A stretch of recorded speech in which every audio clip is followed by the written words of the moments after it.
Hey everyone, and welcome. Before we get into it, I suggest you grab a coffee or something stronger. This isn't a short story, and it isn't a happy one, not really. It's the story of my life, or rather, the story of how my life was stolen from me, piece by piece, by the two people I trusted most in the world. My name is Alina Vance, and when this all began, I was 34 years old. This is a story about hitting the absolute bottom of a pit you didn't even see being dug. But it's also a story about what you find in that darkness and what you can build with it. It's the story of how I took my life back. So, get comfortable, and if you find yourself holding your breath at any point, do me a favor and hit that like button.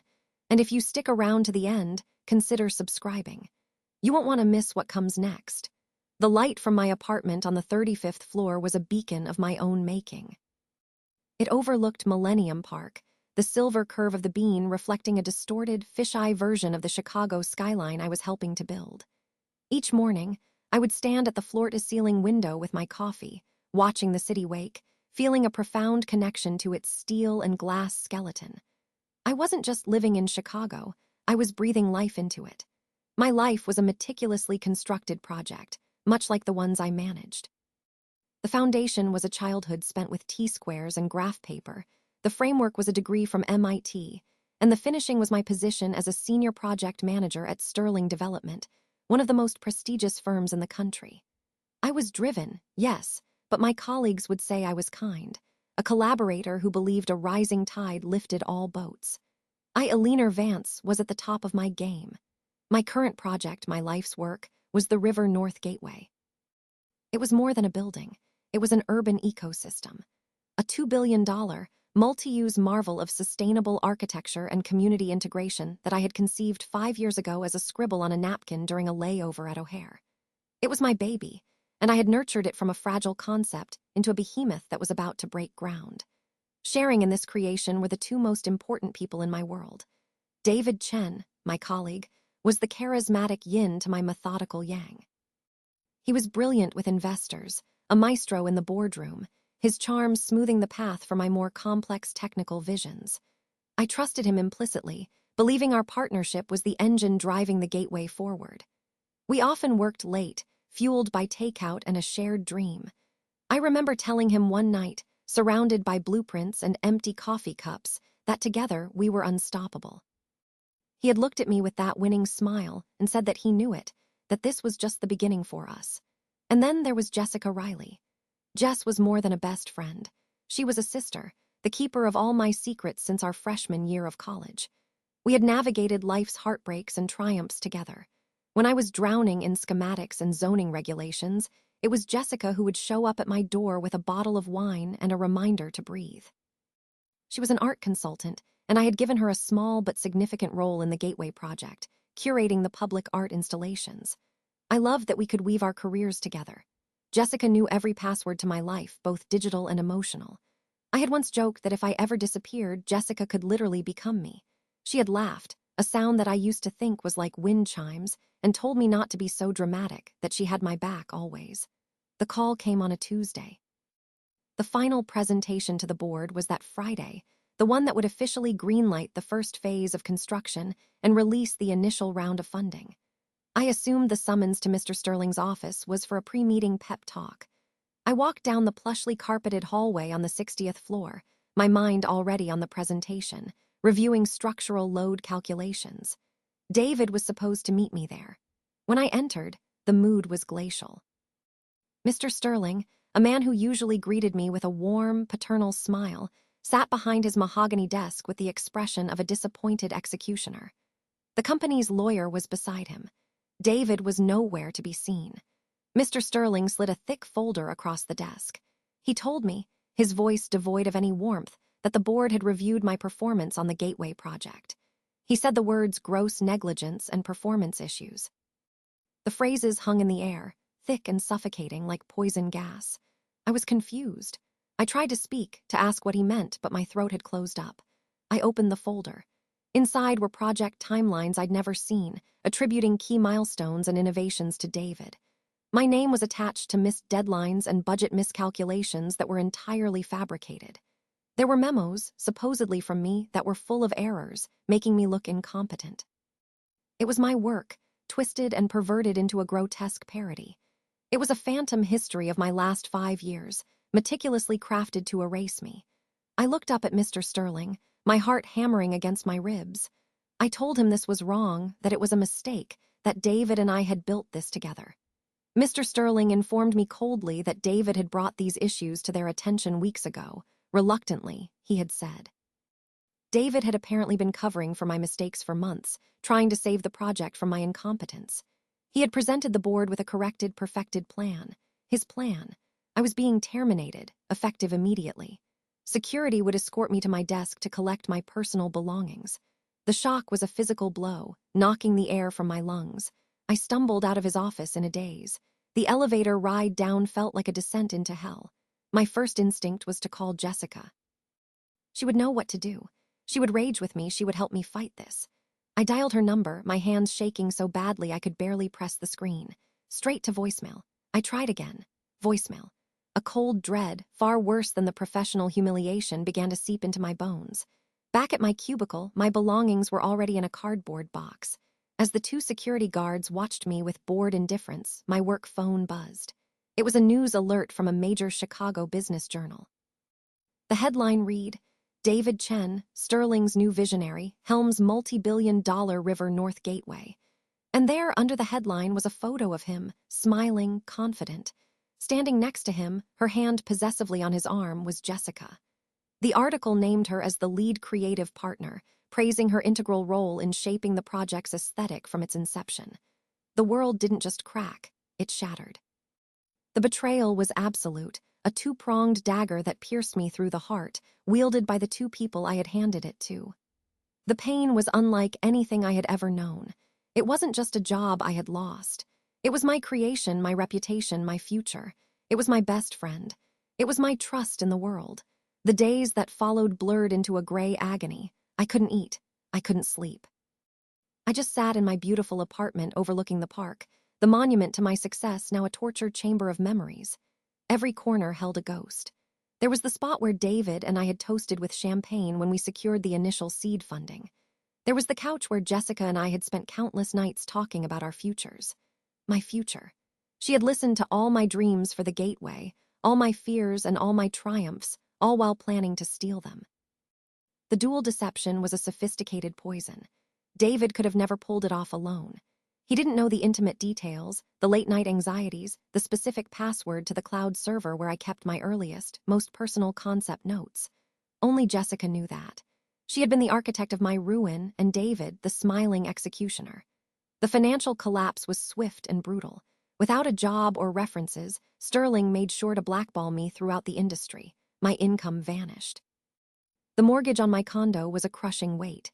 My savings, which had seemed so substantial, evaporated with terrifying speed. I was forced to sell. I sold my furniture, my art, my car. Each sale felt like cutting off a piece of myself. The final insult was cashing out my 401k, watching years of diligent saving get decimated by taxes and penalties just to have enough cash to survive. I walked away from the closing on my apartment with a check that felt like a pittance, the last remnant of a life that no longer existed. I found a dingy, third-floor walk-up in Pilsen. The air smelled of stale grease and damp decay. The windows looked out onto a brick wall, and the constant wail of sirens replaced the gentle hum of the city I once loved. My world had shrunk from a panoramic view of Millennium Park to a single, grime-covered window. This was my rock bottom. I spent weeks, maybe months, in that room. The grief was a physical weight, pressing down on me, making it hard to breathe. I would lie on the lumpy mattress and stare at the water-stained ceiling, replaying every conversation, every shared laugh, every moment of trust, searching for the lie. When had it started? Had any of it been real? The pain was a raw, open wound, and every memory was salt. I cried until I was dehydrated, until my throat was raw and my eyes were swollen shut. I was no longer Eleanor Vance, the brilliant project manager. I was a ghost haunting a life that belonged to someone else. The turning point wasn't a single moment of revelation.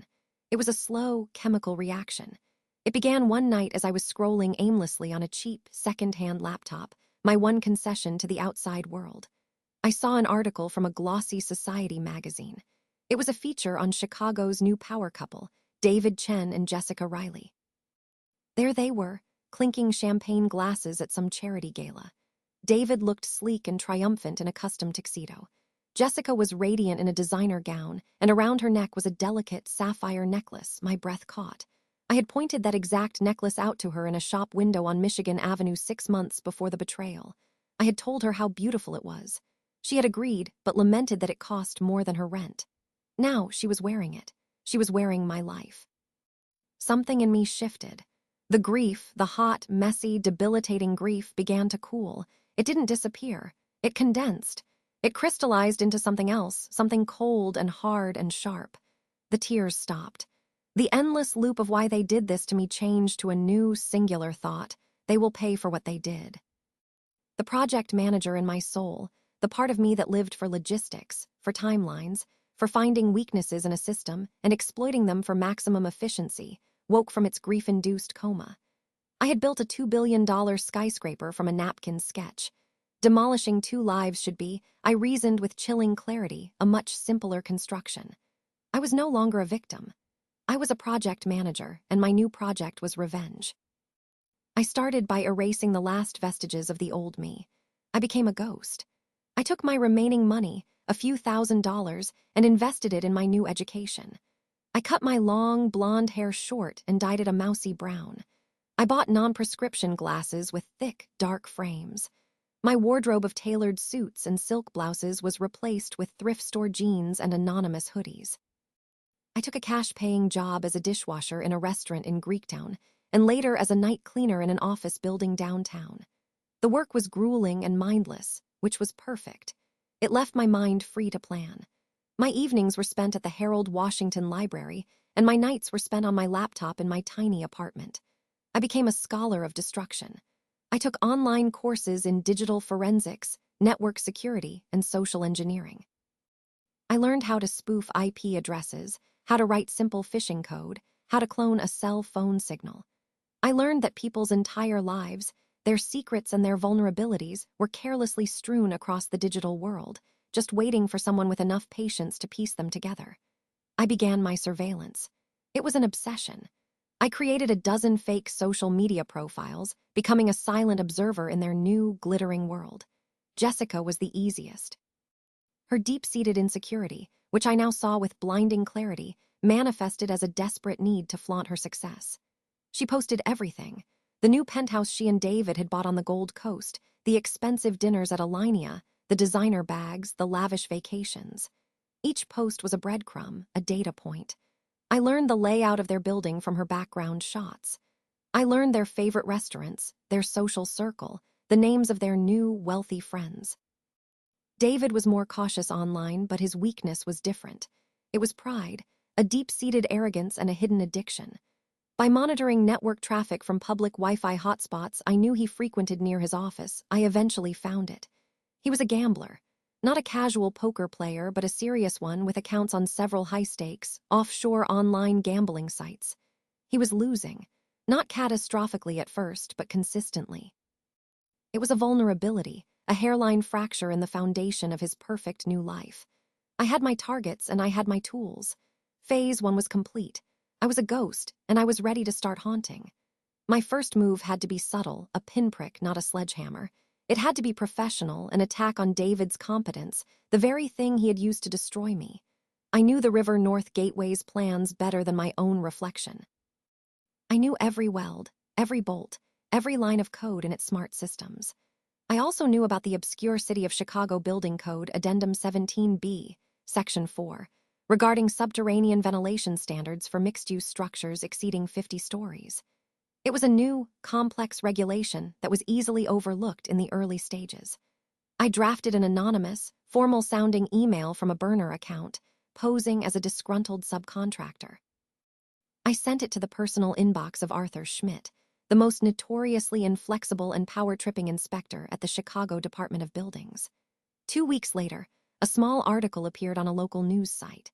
The River North Gateway project was hit with a stop work order due to a code violation, causing a 2-week delay and a fine of $250,000. The article quoted an anonymous source from Sterling Development who was frustrated with David Chen's oversight. It was a minor setback in the grand scheme of a multi-billion-dollar project, but it was a public embarrassment. It made David look sloppy. I imagined the tense phone calls with the investors. I felt the first, small, satisfying tremor of my earthquake. Next, I targeted their digital security. I created a slightly altered version of a secondary design plan for the Gateway's retail concourse. I changed just enough to make it structurally inferior and aesthetically clumsy, but plausible enough to look like a legitimate draft. Using a layered chain of VPNs that routed my signal from Chicago to Romania to Brazil, I anonymously leaked the flawed plan to a notoriously gossipy real estate blog, a favorite of Sterling's biggest rival firm. The blog ran a scathing piece questioning the Gateway's design integrity and hinting at internal chaos. The headline was damning. Is the Gateway cracking before it's built? David had to hold an emergency press conference to do damage control, his usually calm demeanor replaced by a visible sheen of sweat on his brow.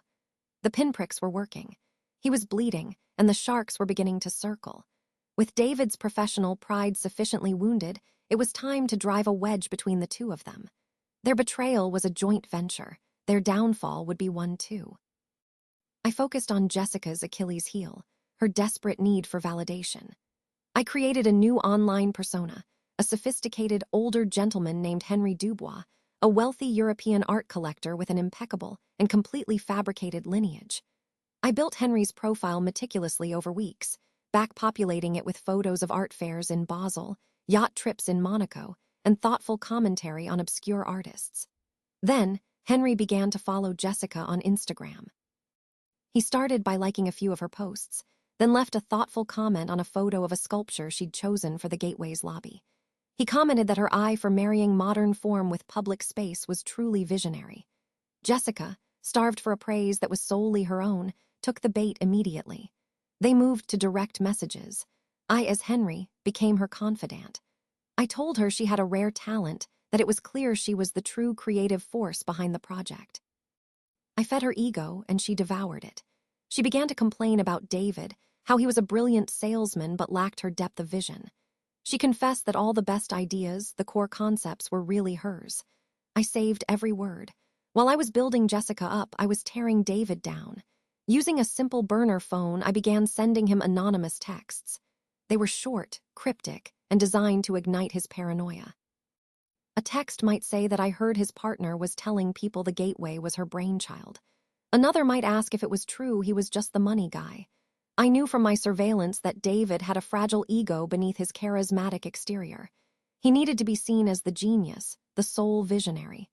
The texts, combined with the professional mishaps, were making him frayed and suspicious. The trap was set. From Jessica's social media, I knew she was planning to attend a highly exclusive, invite-only art gallery opening in the West Loop on a Thursday night. It was the kind of event she felt solidified her new status. It was also the same night as a critical quarterly investor meeting for the Gateway project, a meeting I knew David was already dreading because of the recent bad press. I, as Henry, told Jessica that I was flying into Chicago for one night only and would be at that gallery. I told her I was considering a major acquisition and desperately wanted her expert opinion in person. I told her it could be a life-changing connection for her. The conflict it created for her was a joy to behold, even from a distance. She chose the gallery. She chose the validation from a man who didn't exist over her loyalty to the man who helped her commit the ultimate betrayal. I watched from across the street as she entered the gallery, glowing with anticipation. An hour later, I read the furious texts David sent her, which I could see through the cloned phone app on my laptop. He told her she had humiliated him, that she had made him look like a fool in front of their most important backers. He accused her of being selfish and caring more about parties than their project. Her replies were defensive and full of the ego I had so carefully inflated. She told him that maybe if he was a better leader, he wouldn't need her to hold his hand. The first real crack in their foundation had appeared, and I had hammered the wedge in myself. Now, it was time for the takedown. My research into David's gambling had yielded its own dark fruit. As his losses mounted, he had grown desperate. He had started embezzling from the Gateway's massive budget. It was clever at first. Small amounts, disguised as consulting fees or material cost overruns, routed through a series of shell corporations before landing in an offshore account in the Cayman Islands. But as his debts grew, he got sloppy. I had everything: the forged invoices, the wire transfer records from the project's accounts, the deposit slips into his offshore account, and the corresponding transaction logs from the gambling sites. It was a perfect, self-contained narrative of his crime. I compiled it all into a sleek, professional dossier. I made 2 copies. One was for Marcus Thorne, the most ruthless and unsentimental member of Sterling Development's board. The other was for a Pulitzer Prize-winning financial journalist at the Chicago Tribune I knew had a vendetta against Sterling. I timed the delivery perfectly. On the morning of a massive press conference scheduled to celebrate the halfway point of the gateway's construction, 2 anonymous couriers delivered the dossiers. I was in my dingy apartment, watching the press conference on a live stream. David was at the podium, his smile stretched tight across his face, talking about integrity and vision. In the middle of his speech, I saw a commotion at the side of the stage. Marcus Thorne, his face a mask of thunder, was speaking urgently to a security guard. A few moments later, 2 plainclothes police detectives walked calmly onto the stage and approached David. The hot microphone picked up their quiet words informing him he was under arrest for fraud and embezzlement. The flash of utter, uncomprehending panic on David's face before they cuffed him and led him away was a masterpiece of silent film. It was better than I could have ever imagined, but I wasn't done. The second act belonged to Jessica. That very night, she was hosting the Future of Chicago charity gala, the pinnacle of her new life as a society maven and philanthropist. It was her coronation. I knew the highlight of the evening was a slickly produced video presentation celebrating her and David's success with the Gateway. The AV company they hired had notoriously lax security. A simple phishing email to a junior technician earlier in the week had given me all the access I needed. I sat in a cheap rental car a block from the ballroom, my laptop glowing in the dark. I watched the live social media feeds from the event. Jessica, oblivious to David's arrest, which had been temporarily contained from the press, took the stage in a stunning, custom-made gown that probably cost $50,000.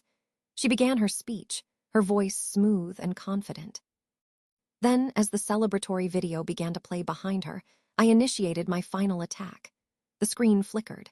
The smiling photos of her and David vanished. In their place, a screen recording of a chat window appeared on the massive screens flanking the stage. It was the chat log between Jessica Riley and Henry Dubois. The entire ballroom fell silent as they read Jessica's words, magnified for all to see. They read her calling David an empty suit. They read her claiming every single creative and structural idea for the Gateway as her own. Then, the screen changed again. It was a slideshow of receipts. A $200,000 string of purchases from Chanel, Cartier, and other luxury brands, all paid for from a Sterling Development corporate account designated for art installation materials. The last slide was a simple one. It was a photo of me from 2 years ago, smiling on the balcony of my old apartment, the city I loved sparkling behind me. Underneath it, 4 words appeared in stark white text. "Did you forget me?" A collective gasp went through the room. I didn't need to see Jessica's face. I could feel her humiliation radiating through the city. Her world had ended not with a bang, but with a JPEG. The project was over. I closed my laptop, started the car, and drove away from the life I had just immolated, leaving nothing but ashes in my rearview mirror. The fallout was immediate and spectacular. David's arrest became a national business scandal. Jessica became a social pariah overnight, a punchline in the gossip columns. The River North Gateway project, tainted by fraud and public disgrace, imploded. The investors pulled their funding and filed a massive lawsuit against Sterling, David, and Jessica for hundreds of millions of dollars. Their empire, built on my stolen dreams, had been reduced to rubble in less than 24 hours. And me? I felt nothing. The adrenaline that had fueled me for over a year drained away, leaving a profound, hollow emptiness. The rage had been a fire that kept me warm in my cold, lonely apartment. Now it was out. The revenge had been my new project, my new purpose. I had planned it with the same meticulous detail as a skyscraper. Now it was complete. The final box on the checklist was ticked. I was free, but I didn't feel triumphant. The woman who had stood on that balcony overlooking Millennium Park was gone forever.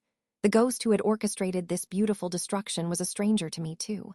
I had won, but I had no idea who the winner was. Months passed. I left Chicago. I needed a new city, one that held no ghosts. I chose Austin. The sun felt different here, the air lighter. I got a small, clean apartment and a quiet job drafting for a small architectural firm under a slightly altered name. I was no longer in the shadows, but I wasn't in the spotlight either. I was just a woman in a coffee shop, sketching on a napkin. One morning, I was drinking my coffee and reading the news on my phone when I saw a small article. It was from a Chicago business journal, a follow-up piece. It detailed the final, messy bankruptcy of the River North Gateway project.